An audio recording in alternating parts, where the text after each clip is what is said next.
You married me for a green card. Don't look at me like that. He said it with ice in his voice, but his hand lingered on mine a second too long. I could have laughed if it didn't hurt so damn much. The truth was I would have married him for free, for nothing, for a chance to be near him.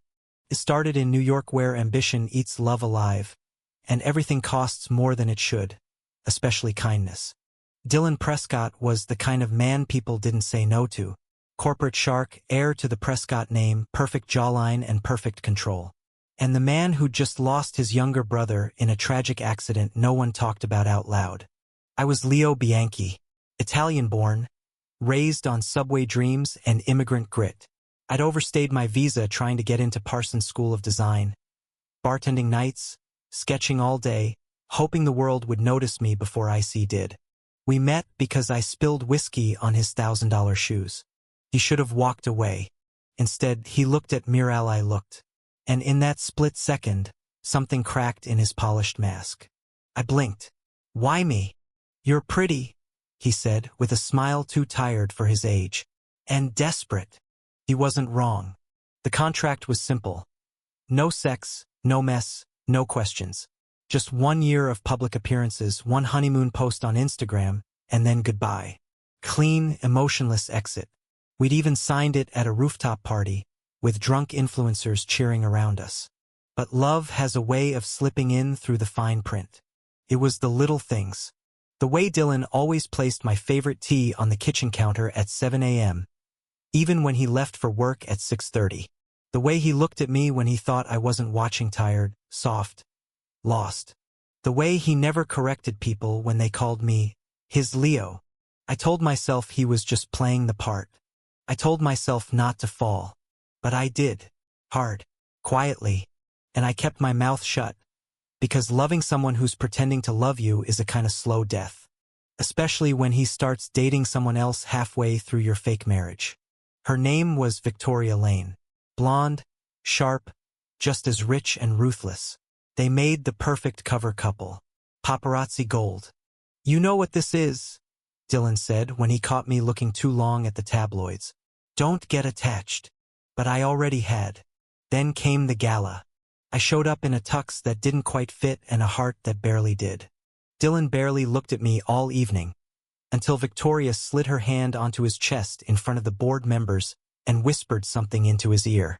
I turned to leave, and that's when he grabbed my wrist. In front of everyone. He didn't say a word, just pulled me into a kiss so hard and sudden it made my knees buckle. The room froze. Someone gasped. Victoria walked out, and Dylan looked at me like I was the only thing real in a room full of lies. But later that night, he didn't speak. Just sat on the couch, tie undone, staring into a glass of scotch. I told you not to fall for me, he said. I didn't answer. What was the point? I'm not built for love, Leo, he murmured. Everyone I love leaves. Or dies.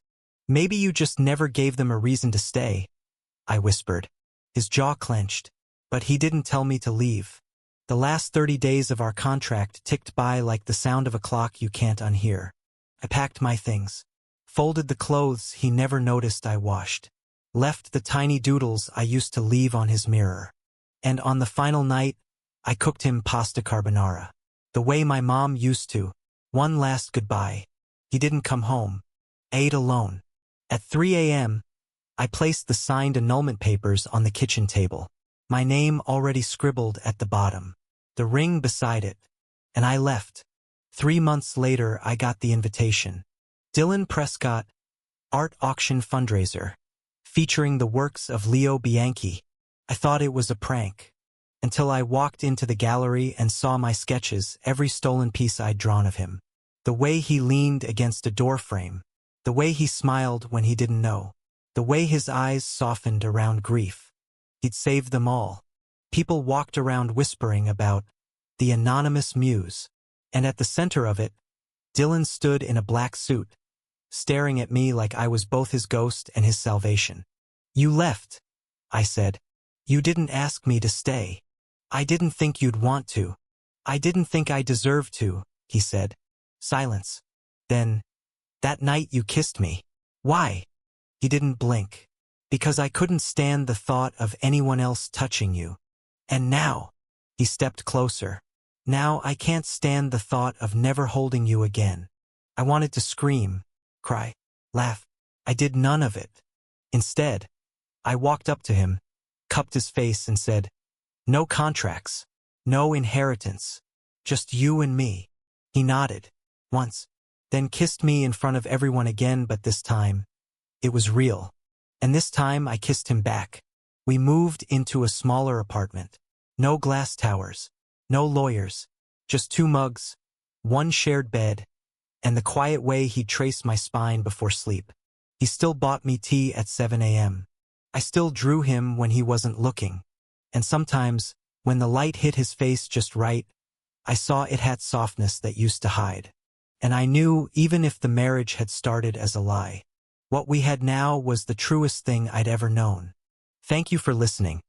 Don't forget to like and subscribe to stay updated with the latest videos.